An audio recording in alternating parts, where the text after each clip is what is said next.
This is a Fox News alert. William Rehnquist, the Chief Justice of the United States Supreme Court, has passed away. He died today in Arlington, surrounded by his family. Rehnquist lived a passionate life in law. His drive could be traced back to his childhood when he declared that he was, quote, going to change the government. Over the years, he presided over many important cases, but he may be best remembered for the impeachment trial of President Bill Clinton. Fox News correspondent Todd Connor has reported on this story. The Chief Justice died, as we said today, just a short time ago. He died in Arlington, surrounded by his family. The Chief Justice was ill for quite some time. As a matter of fact, it was touch and go there for a while, whether or not he was going to preside over the inaugural of President George Bush, the second inaugural of George W. Bush. But William Rehnquist did rally for that. Over the past several months, there has been much speculation as to who would succeed him in that position. Fox News Channel's Greta Van Susteren is now with us, who can talk a little bit more about the legal implications and the life professionally of William Rehnquist and what he meant to the Supreme Court and to the laws of this nation. Greta, are you there? Yeah, I am here, and of course the one thing to remember is that he has been on that court for a number of years, since the early 1970s. He was appointed by President Richard Nixon early 1970s. He wasn't elevated to the Chief Justice of the Supreme Court until Ronald Reagan did in the mid-1980s. What is sort of interesting about Chief Justice Rehnquist is that he's the only one on the court now who wasn't a judge before. He came straight out of the Department of Justice, which makes him a little bit more unusual than the run-of-the-mill people who are now elevated to the Supreme Court. The fact that he has died, and of course the president will have another appointment on the Supreme Court, may not significantly change the balance on the court, because he's very conservative, and it's expected that President Bush would appoint a conservative as well. The more surprising announcement, of course, was when Justice Sandra Day O'Connor retired from the bench, because when an appointment was made for her replacement, that was an opportunity for President Bush to really sort of shift the tenor of the Supreme Court. So while the Chief Justice has had a profound impact on the United States Supreme Court, has certainly been there for a number of years. Greta, he's been very, very sick. Yes, go ahead. Yeah, I was just going to say, just want to mention that, of course, he passed away from thyroid cancer, but he has been suffering from that for a long time. So as you mentioned, this is not as surprising as Sandra Day O'Connor's resignation is, but it certainly does, it's one of those things where you can speculate about it, but when it happens, all of a sudden it's before you, it's on the president's plate now. We're still waiting for a hearing for the Judge Roberts to come up. How is this dynamic going to play out now? There are two positions that now have to be filled. I think that it would just play its ordinary course. I mean, the more surprising one, as I noticed, was Sandra Day O'Connor, because any replacement could shift the bench significantly. I would not expect an appointment to replace Chief Justice Rehnquist to have a significant impact on the Supreme Court. Look, there's something sort of interesting about the Chief Justice. He's tough. He got sick last fall with a very serious illness, and he said that he would be present at the inauguration to swear in whoever won the election. None of us thought that he would really be there. But, he rose to the occasion. He was there, and he did swear in President Bush for the second term, and he has worked throughout the last 6 months of the term, and there was much speculation whether or not he would retire or not. But he essentially said something which I've sort of admired about him when the media kept hounding him to find out if he was going to retire as well, because he was so sick. He basically said, it's for me to know and for you to find out, essentially saying that when I was appointed by President Nixon in the early 1970s, I got a life appointment, and I intend to make it a life appointment. Man was very, very tough. When he was first appointed, considered very, very conservative, and continued to maintain his many conservative votes. Of course, when other people were added to the bench, he looked a little bit less conservative. When Justice Scalia was appointed to the bench, Chief Justice Rehnquist didn't seem quite as conservative. He certainly has had a profound influence on the United States Supreme Court, but I would not expect that any appointment to replace him would change the dynamics or the direction of decisions, because he is a conservative, and you would expect that a President Bush will replace a conservative. Justice Sandra Day O'Connor was considered a moderate, and of course the nominee, Judge John Roberts, is considered a conservative, so you can see a slight shift with Greta, that. just talk us through considering the political atmosphere atmosphere in Washington these days. It would be simple to say that things are just going to, there's going to be some sort of political fallout in terms of how perhaps the Democrats view this now, where there are 2 seats open on the Supreme Court with a Republican legislature in there and a Republican president in there. They're going to feel a little embattled, and that sometimes makes people a little bit more fierce about, trying to get their political points across. And so it would be reasonable to think that this is going to touch off perhaps a difficult political time. Frankly, I wouldn't expect it to cause such a political battle as the replacement of a moderate as this replacement. But I think the most significant aspect about it is that this is indeed the Chief Justice of the United States. There's been much speculation in Washington that if Justice Rehnquist did retire, or if he did die, that Justice Scalia would be elevated to the position of the Chief Justice. And it is a powerful decision in that court. That person does decide, who writes opinions. So it is a powerful position. But this is very early on. Like you said, he's sick, and we should have predicted that he would die and die soon. But of course, nonetheless, it's a little bit of surprise. There will be a lot of scrambling in Washington. We in the media spend an awful lot of time predicting who it is that the president will nominate to replace him, or he may even elevate Justice Scalia and then instead replace Justice Scalia. But there'll be a lot of rounds of speculation. But I would hope that anyone nominated to the Supreme Court would get a thorough and fair scrutiny, whether it's someone nominated by a Republican president or a Democratic president. Greta, can we talk a little bit more about Rehnquist himself? Yes, we know he was conservative. You've been around lawyers, to say the least, and certainly judges, to say the least. I know Supreme Court justices sort of come under a different category, but everybody's got their particular way of doing things. What was he like? How would you describe his style?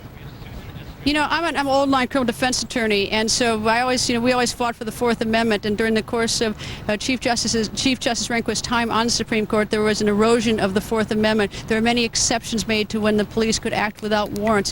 I'd been a criminal defense attorney where I preferred that they get warrants from judges and get authority, unless there were emergency situations in which it would be impractical or dangerous. So there was sort of an erosion of the Fourth Amendment, or a changing of the Fourth Amendment. If you appreciated the changes that were made, you'd call it changing. You wouldn't call it an erosion. But here's the one thing I always heard, because lawyers are a gossipy type. We always gossip about each other. We gossip about justice. We gossip. The one consistent theme I've heard over and over and over again is how well liked he was by his law clerks. Now you hear a lot of complaining maybe about some justices, but the one thing I always heard is that he was good to his staff. And that may seem like a small point, but it's not a small point, because when people treat the people they work with very well, I think that speaks very highly with him. I didn't always agree with him. Of course, he was the Chief Justice, I was not.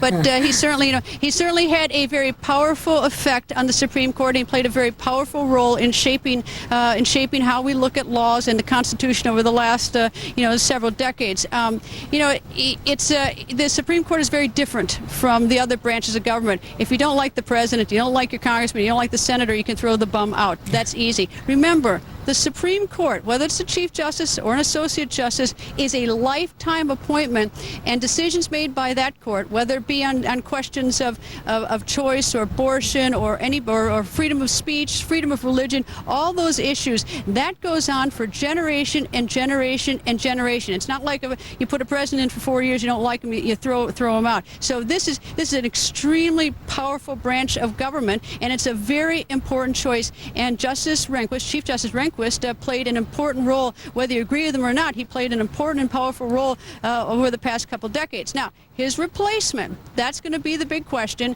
and there's going to be a lot of talk over the next few days of who people would like to see on the bench. This may be the chance for the president to put a woman on the bench, because he replaced Sandra Day O'Connor with a man. And I understand that Susan Estridge is now on the line, and I will tell you, Susan Estridge clerked worked in the United States Supreme Court. She can give you the real Right, behind the scenes, and she teaches constitutional law. I was just going to bring Susan. She can give you the right answers. Right, I'll give Susan into it. If you'll stay with us, though, just a little bit. Susan Estrich is on the phone here, and we would like to get to her. Susan, you knew him personally, so let's start with that. He has passed away from thyroid cancer. Not surprising, but still, it comes as not unexpected, but still it comes as a surprise. Can you talk to me about the man himself, the man you knew? Man, for starters, and somebody who really, really was a very decent man. You know, I didn't agree with Chief Justice Rehnquist on almost anything, but what I loved about him or respected about him was the man himself. I clerked in the chambers right next door to him, and I used to smoke cigarettes in those days, and he smoked cigarettes. And we would sit outside together, he and I. I mean, I was a little law clerk. Who was I? 24 years old. And I would sit outside with the Chief Justice of the United States. Yeah. Susan, if there is such a thing as the nature of a Supreme Court justice, if there is such a thing, and there must be, how would you describe his nature? Was he the embodiment of what a Supreme Court justice should be? He had a strong ideology, which is different than a lot of justices. He had a very strong ideology, and he knew where he wanted to come out, and he was very political. When I first got there, Justice Stevens didn't believe there was politics on the court, so I used to scurry around telling him what was going on. And some of the justices were men who would decide, and I say men because in my day they were men, who would decide every case looking at it at the very beginning with no ideology in mind. David Shapiro, a professor at Harvard, did an article early in Justice Rehnquist's tenure saying that with Justice Rehnquist you could almost predict with certainty that if it was an individual against the state would win. If it was the state against the federal government, the state would win. If it was the federal government against the individual, the federal government would win. Now, if you apply those rules, the three I just gave you, I would say they decide 95% of the cases Justice Rehnquist decided. And I say that with respect because he had a consistent point of view. He had the politics to try to put together majorities. But the thing that made him so special, I think, is that he had a great sense of humor. And he was extremely well-liked. I used to hang out. My boyfriend in those days was a Rehnquist clerk. So I used to sit next door in Rehnquist chambers and hang out even when I wasn't out smoking cigarettes with the justice. I'd come inside and hang out with his clerks when I wasn't next door with my boss and my co-clerk. And he just had a great sense of humor. He got along with everybody. In those days, he wasn't the chief. Berger was the chief. But Berger, to be perfectly honest, couldn't hold a candle to Rehnquist intellectually or in terms of a consistent ideology. So what Rehnquist used to do in those days is he would run the court in a sort of hidden way. I mean, Berger was formerly the chief, but Rehnquist was behind the scenes manipulating things. He provided the leadership in a way? Oh, yeah. And when he got elevated to chief, you knew that he deserved it and was going to take charge. And believe me, you're hearing this from a liberal. I don't agree with him on anything, but this is what's going to be so difficult for Bush to replace. Is that kind of a person? Let me ask you another question about him, Susan. From what you describe, I think I know the answer, but I want to hear it from you. You know, we are always surprised by the way justices on the Supreme Court do things, because even if you think they have a certain ideology, there is something that comes over them because this is a lifetime appointment. And many times conservatives who are appointed make decisions that surprise conservatives, right, and liberals make decisions that surprise liberals. In what ways, if any, did he surprise you? None. Okay. Okay, he was not surprising in terms of shifting his views. He used to enjoy, I remember one day, Herman Hill Kay and Ruth Bader Ginsburg, two of feminism's greatest heroes, were arguing in the Supreme Court on the same day. And, you know, the way the case worked, one of the cases was a case where states' rights required you to be for the woman. It had to do with a pension system or something. So he came over and he gave me a knock in the side, And he said, Irma's going to lose her case, which she was going to lose. He said, but I'm going to be on her side. Wait and see, right? And of course he was. But then Ruth, and I thought, oh, he's going to force me to admit he's the great hero for women. And then Ruth Ginsburg, who's now on the court, stood up to argue. And he says to her, you mean you weren't satisfied with getting Susan B. Anthony on the dollar bill, on the dollar? And I thought, oh, he couldn't let the whole day go by. Susan, also, let's talk a little bit. I know we in the news business do a lot of speculating, and sometimes that's just the way it is. But can we talk a little bit about, and this has been discussed before, so once again, it's not unexpected, who in the current thinking is the front runner to replace William Rehnquist? I think it's going to be affected right now. Yet all bets are off because of Katrina. And the reason I say this, I was listening to the tail end of your conversation with Greta, is that the president is in a very different position today than he was a week ago. I think he's been substantially weakened, if you'll pardon my mixing of cliches here, by this terrible storm.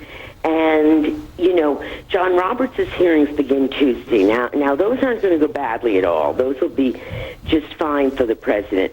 But there's going to be a storm of controversy about Katrina, and it is going to substantially affect the president's freedom to make what might be considered an unpopular choice for Chief Justice. I think because of what's happened right here, there is going to be substantial pressure on the president to perhaps think about a minority, which I don't think would be what he would have otherwise done, to perhaps think about a woman, which I know they weren't planning to do. I think they were planning to go very hardcore for Chief Justice, to go with somebody who might be a little less popular than Roberts, but I'm not sure they can do that politically right now.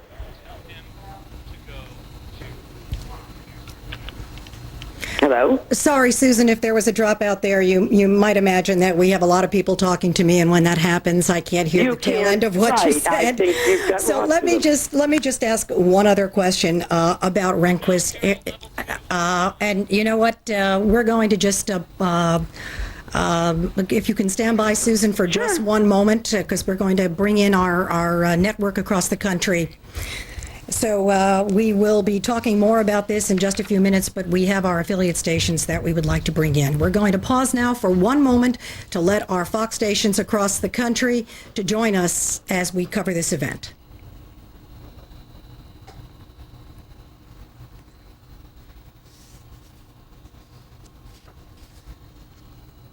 This is a Fox News special report. The Chief Justice of the Supreme Court, William Rehnquist, has died this evening, succumbing to thyroid cancer. He died at his home in Arlington, Virginia. William Rehnquist, the Chief Justice of the Supreme Court, passed away. He was surrounded by members of his family, as we said, in Arlington. Rehnquist lived a passionate life in law. His drive could be traced back to his childhood when he declared that he was, quote, going to change the government. Over the years, he presided over many important cases, but may be best remembered for the impeachment trial of President Bill Clinton. Also, in the inauguration of George W. Bush, it was touch and go for a while whether or not the very ailing Chief Justice Rehnquist would be able to swear the president in for his second term. However, that did happen. He rallied and did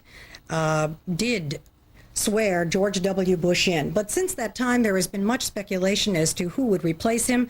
We would like to now bring in Susan Estridge, who we've been speaking to, who knew Chief Justice Rehnquist personally. We also have Greta Van Susteren standing by as well, who also can talk to us about legal aspects of this late-breaking story. Susan, if you're still there. I'm here. For our audience, we're going to, if you can just stand by, we are now going to we're going to continue our coverage here on Fox News Channel. Coming out of this break, once again, William Rehnquist, the Supreme Court Justice, has died, succumbing to thyroid cancer. Stay tuned to Fox News Channel for the latest on this late-breaking story. The Chief Justice passed away this evening.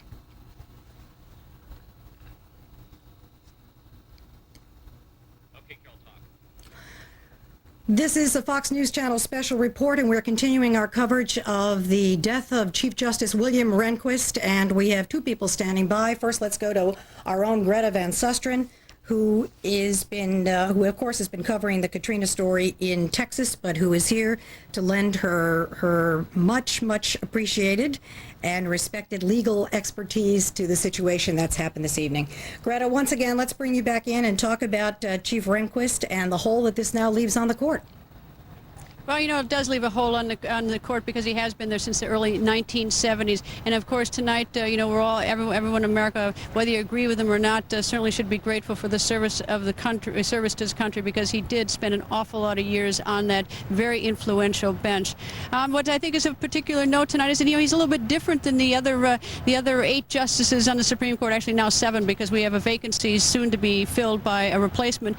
But that he was not a judge who was elevated from a Court of Appeals to the United States Supreme Court. He came up a little bit different route. He came straight from the Justice Department. President Nixon appointed him to the United States Supreme Court. He wasn't elevated to the position of Chief Justice until the mid-1980s, when President Ronald Reagan selected him to be his Chief Justice of the United States Supreme Court, replacing Warren Burger. Now, I think it's interesting to note that he's conservative. As Susan Estridge reported earlier, that his votes were never unpredictable. I mean, Justice Souter's on the bench is a little more unpredictable. We all pretty much knew how he would vote on various issues, because he was very determined. He was a conservative, and he never wavered from that position.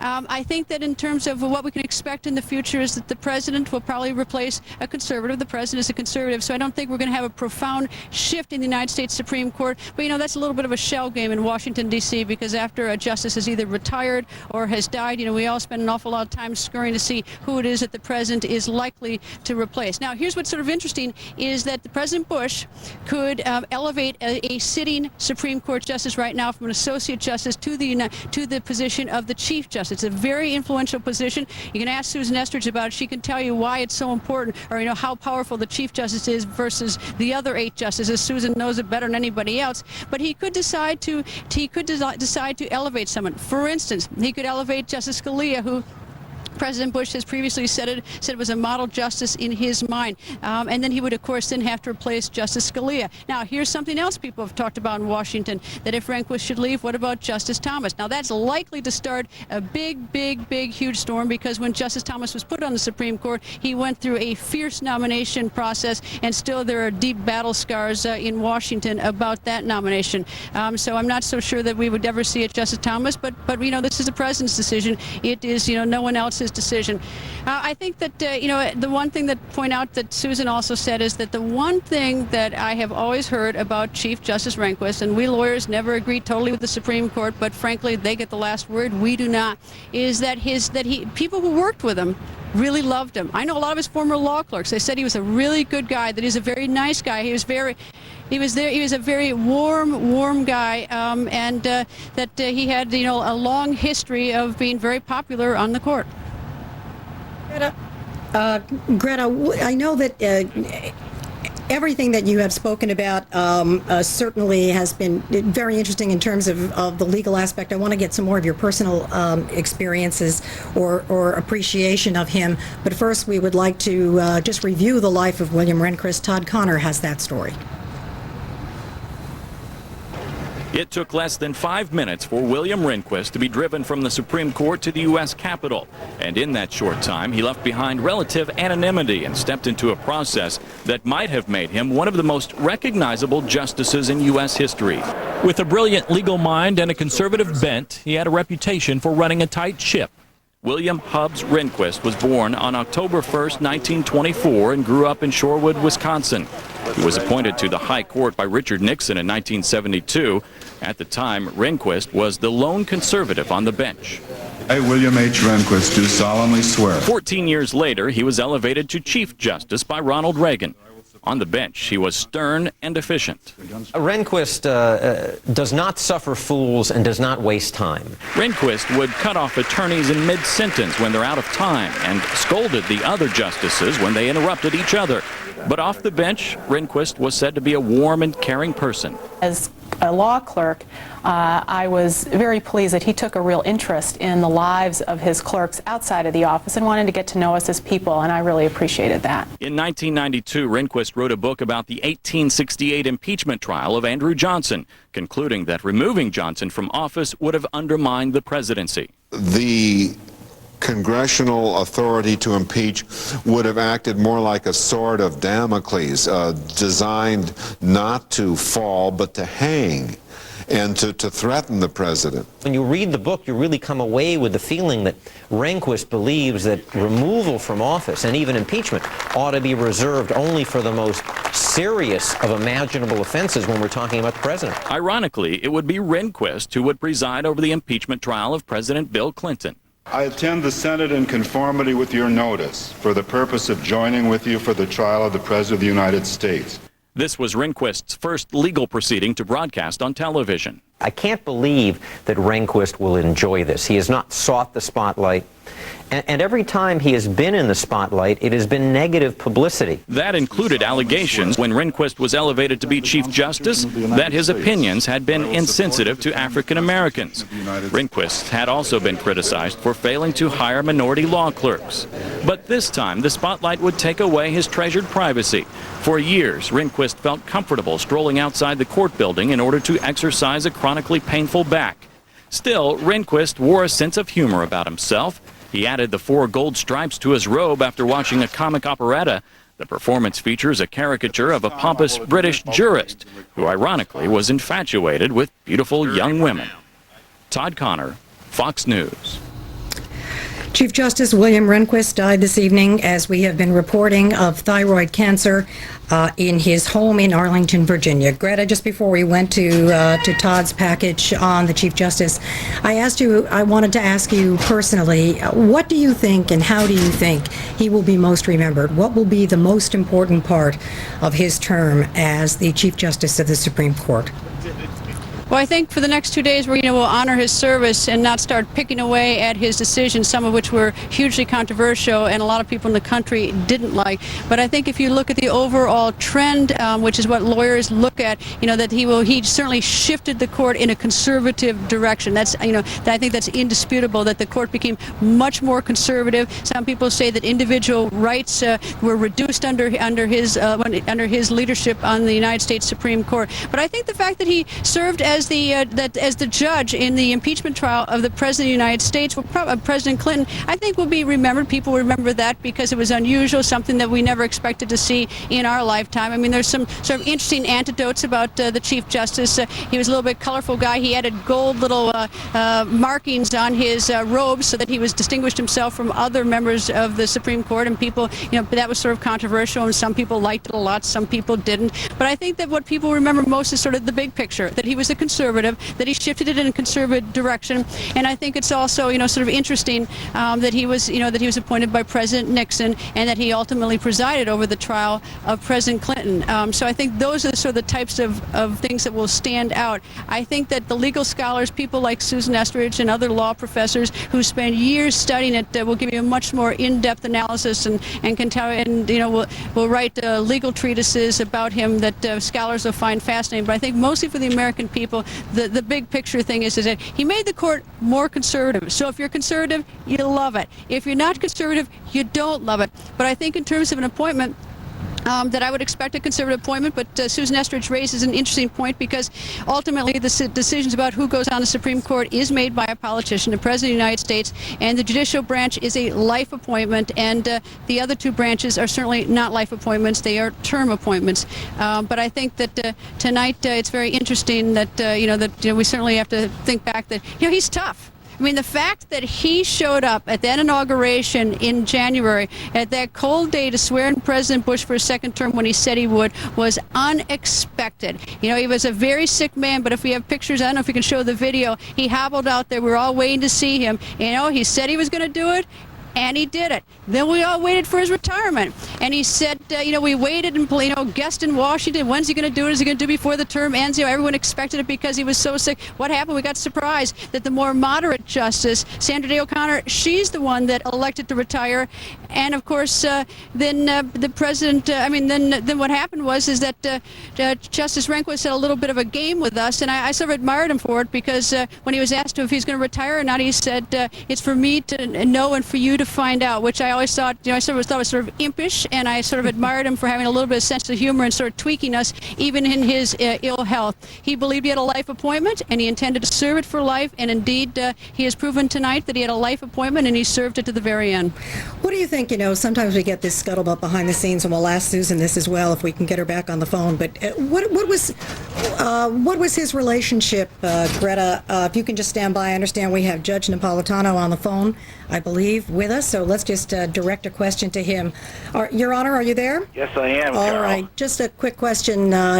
Firstly, your insight into Chief Justice Rehnquist and what he will be most remembered for. I think I have to agree with everything that my colleague Greta just said. He will be remembered for moving the court sharply to the right, particularly on issues like what used to be called states' rights and what legal scholars call federalism, a belief that the Congress's powers are limited and sharply defined by the Constitution, and that it can't legislate in any area it wants, particularly those which the Constitution leaves to the states. I think when he sort of made that wisecrack that Greta so nicely recounted a few moments ago about it's for me to know and you to find out, he fully expected to serve at least another term on the court, because I think he was bitterly disappointed by the court's decision just a few months ago on medical marijuana, where he had hoped it would go the other way, because that would have been another vindication of the federalism issue, that is, limiting Congress and enhancing the rights of the states. That's probably what he would want on his own epitaph. Let's talk a little bit about his leadership as the Chief Justice of the court, and from a legal point of view, just walk us through what we expect from a Chief Justice. What is the role of the Chief Justice, and in what way did he excel at that? The only official role that he has is presiding over oral argument in the Supreme Court itself, and then presiding over the conference of justices when they talk about the case and decide how they're going to vote. This particular Chief Justice had a very affable mannerism in private, which you really couldn't tell from watching in public, was very well liked by his colleagues. Obviously, none of us who are discussing him now was ever privileged to be present at any of the conferences at which the Supreme Court decided informally how they were going to vote on cases. But from what we've heard from clerks who were there and then moved on to practice law, these were, when Chief Justice Rehnquist presided, low-key, affable, at times even humorous gatherings, because that was the nature of his private personality. His public personality was much sterner. I mean, he was known to stop an oral argument. If you had just 5 minutes in rebuttal on oral argument, don't take 5 minutes and 5 seconds. He would literally stop you in the middle of a word in order to maintain order and decorum and to keep things moving according to schedule. Can we talk a little bit about the dynamics of the Supreme Court now in terms of the political fallout? And by that I mean now we have essentially 2 openings on the Supreme Court. What do you believe will happen? Will this be a very difficult time? Is this going to be a very bitter battle on 2 sides of the political aisle here, or isn't it going to matter? Well, no, it's certainly going to matter. The president probably was hoping that John Roberts would be confirmed before he had to appoint someone else. He has a very difficult decision on his hands now. He has to decide whether or not to promote a sitting justice to chief or to name someone from the outside. If it's someone from the outside, it needs to be a person with a great deal of gravitas, a person that the legal community and members of the Senate on both sides of the aisle will say, yes, this is an individual who can personify the Supreme Court. This is a person that can command the respect that's necessary. If it's someone sitting on the court now, I would think it would be either Justice Scalia or Justice Thomas, and both of them would meet with fierce resistance on the part of Democrats and maybe even some Republicans. Do you consider this a very good, I mean, it's not a good time for anyone to pass away, but in terms of the president and the political environment in Washington right now? I mean, I think we talk all the time about we've lost that sense of politeness when it comes to political differences. Is this a particularly bad time for this to happen? Well, if you're George W. Bush, who's the person on whose shoulders the decision now rests, it's not a good time for this to happen. I think, as I indicated a few minutes ago, he would have preferred that John Roberts be confirmed and be sitting as a justice before he has to replace the chief. My guess is that he will not name a replacement for Chief Justice Rehnquist until after the decision is made on Roberts, and it's a pretty safe guess that Judge Roberts will be confirmed. I would think he would want him in place before he decides who's going to replace the chief. It's an opportunity for George W. Bush to put his personal stamp on the court, but it's also fraught with political danger because it happens in at such an unexpected time. It's rare that we have two vacancies at the same time, and as of a few minutes ago, we now have them. Okay, Judge Napolitano, thank you very much. Stand by, please. We have Alan Combs, who's in our newsroom right now, and of course, Alan and Sean have had many discussions about the Supreme Court on their show. And Alan, I just want to say, bring you into this discussion and get your reaction to the passing of the Chief Justice and your impressions of his time on the court. Well, it's very interesting. He certainly, as Greta said earlier, he lived up to his desire to make this a true lifetime appointment, and they did play cat and mouse with the press a little bit, having that kind of impish sense of humor. And here it is. It really presents quite an opportunity for the president to put a stamp on the court. And I just wonder if a cat and mouse game is going to get played. Democrats saying, well, you know, before we decide on Roberts, we'd kind of like to know who the next nominee is going to be. And the president saying, I'm not going to announce who that's going to be or let you know until we get a confirmation of Justice Roberts, which is, as Judge Napolitano just pointed out, more likely to be the case.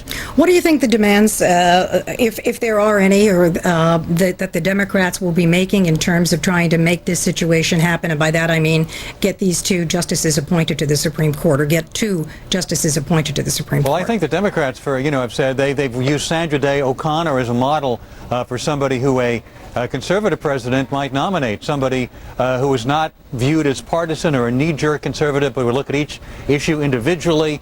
Sandra Day O'Connor was a swing vote. I think the most the Democrats can hope for is either a swing vote on the court or somebody whose positions aren't that known, and that has historically been the case. Someone who gets on the court often takes different positions than you think they're going to take as years go by, and you think you have somebody defined, and yet as time goes on, Justice Stevens, considered to be the most liberal person on the court, it was a Gerald Ford nominee. So you never know where someone is going to wind up from a political standpoint, and that's what the Democrats, I think, can most hope for at this point. Do you think this could have a sort of permanent impact in the way justices are chosen in the future? This situation where we have two justices or two seats on the Supreme Court that are open, do you think that it will have an effect on how this process goes about in the future? I'm not sure about that. I mean, it's so rare that you would have a situation like this where just before somebody is about to be confirmed or denied, but most likely in the case of Judge Roberts confirmed, you have a sudden death of somebody and two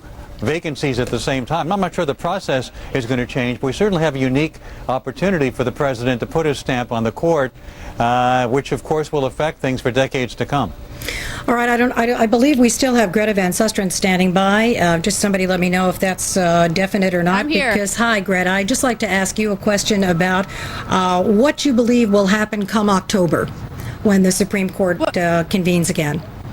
Well, we're a little bit up against the clock for the first Monday in October, which is when the Supreme Court reconvenes. So I would be surprised if we had a full complement of 9 justices on the United States Supreme Court. You know, there's been a great effort by many to try to get the hearings resolved for the vacancy created by the retirement of Sandra Day O'Connor, the only woman, I should say, one of two women. As a matter of fact, I just want to interrupt for 1 second and remind everybody that during the course of our coverage of Hurricane Katrina, as we've been watching that story play out, time and again, the questions have been asked whether or not that incident was going to put off the situation with Judge Roberts, and the answer to that has been probably not. So just bearing that in mind, Greta, please continue, that looks like that's going to go forward and not be delayed. Well, I would expect that. I mean, I hadn't heard that there was even a possibility of delay because it's important that we have a full complement on the Supreme Court. But as a practical matter, it's going to be extraordinarily difficult. Although the president was quite decisive and he actually made his appointment of Judge John Roberts a little bit earlier than most was anticipated, and he probably has in his hip pocket a few good ideas since he's gone through the process just recently as to who he might want to put on the bench. Here's a little interesting factoid, though, about the two vacancies that we have tonight in the United States Supreme Court. And I say this with sort of a sense of light humor. It's not a particularly good night for Stanford Law School because Sandra Day O'Connor and Chief Justice William Rehnquist were classmates at Stanford Law School. And interesting enough, one was number 1 in the class and one was number 3 in the class. Although I'm not going to tell you which one was which, but we've always sort of wondered whatever happened to number 2 in Stanford's law class, who didn't quite make as well as the other 3. So it's sort of interesting that the two vacancies, these two were classmates at Stanford Law School years ago. But in terms of what does this really mean, people, this was the Chief Justice, so you think this will have a profound impact, and we're all guessing on this, and many of us get on TV and we make these profound statements whether it will or it won't. So let me join in the fray and make my statement. What I think is, I don't think that any appointment is going to change much in the direction of the United States Supreme Court, and here's the best example why. Chief Justice Rehnquist, on the issue of Roe versus Wade, thought that was wrongly decided. A replacement by President Bush will have the same opinion, I predict. I can't imagine that President Bush would appoint anyone who would think otherwise. So you're not going to see a change when the issue comes before the court again.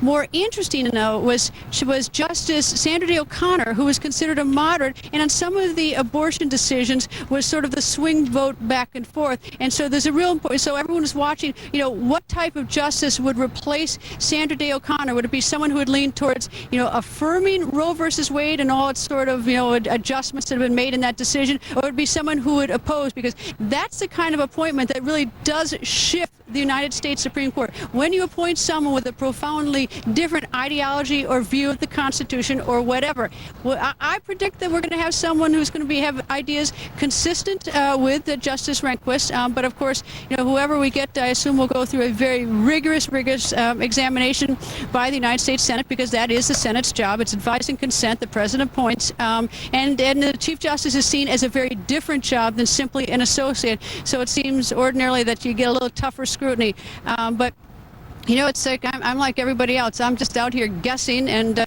looking a little bit at the history of how things are done. But it's sort of hard to predict the future in this business. I know, and we're trying not to, but we are just trying to assess.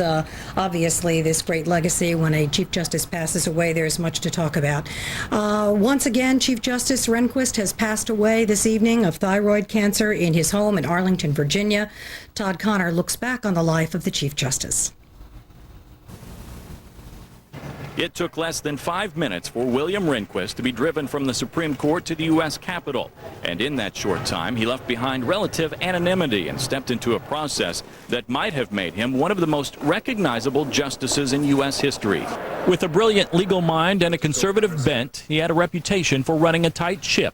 William Hubbs Rehnquist was born on October 1st, 1924, and grew up in Shorewood, Wisconsin. He was appointed to the High Court by Richard Nixon in 1972. At the time, Rehnquist was the lone conservative on the bench. I, William H. Rehnquist, do solemnly swear. 14 years later, he was elevated to Chief Justice by Ronald Reagan. On the bench, he was stern and efficient. Rehnquist does not suffer fools and does not waste time. Rehnquist would cut off attorneys in mid-sentence when they're out of time and scolded the other justices when they interrupted each other. But off the bench, Rehnquist was said to be a warm and caring person. As a law clerk, I was very pleased that he took a real interest in the lives of his clerks outside of the office and wanted to get to know us as people, and I really appreciated that. In 1992, Rehnquist wrote a book about the 1868 impeachment trial of Andrew Johnson, concluding that removing Johnson from office would have undermined the presidency. The congressional authority to impeach would have acted more like a sword of Damocles, designed not to fall but to hang. and to threaten the president. When you read the book, you really come away with the feeling that Rehnquist believes that removal from office and even impeachment ought to be reserved only for the most serious of imaginable offenses when we're talking about the president. Ironically, it would be Rehnquist who would preside over the impeachment trial of President Bill Clinton. I attend the Senate in conformity with your notice for the purpose of joining with you for the trial of the President of the United States. This was Rehnquist's first legal proceeding to broadcast on television. I can't believe that Rehnquist will enjoy this. He has not sought the spotlight. And every time he has been in the spotlight, it has been negative publicity. That included allegations when Rehnquist was elevated to be Chief Justice that his opinions had been insensitive to African Americans. Rehnquist had also been criticized for failing to hire minority law clerks. But this time, the spotlight would take away his treasured privacy. For years, Rehnquist felt comfortable strolling outside the court building in order to exercise a chronically painful back. Still, Rehnquist wore a sense of humor about himself. He added the 4 gold stripes to his robe after watching a comic operetta.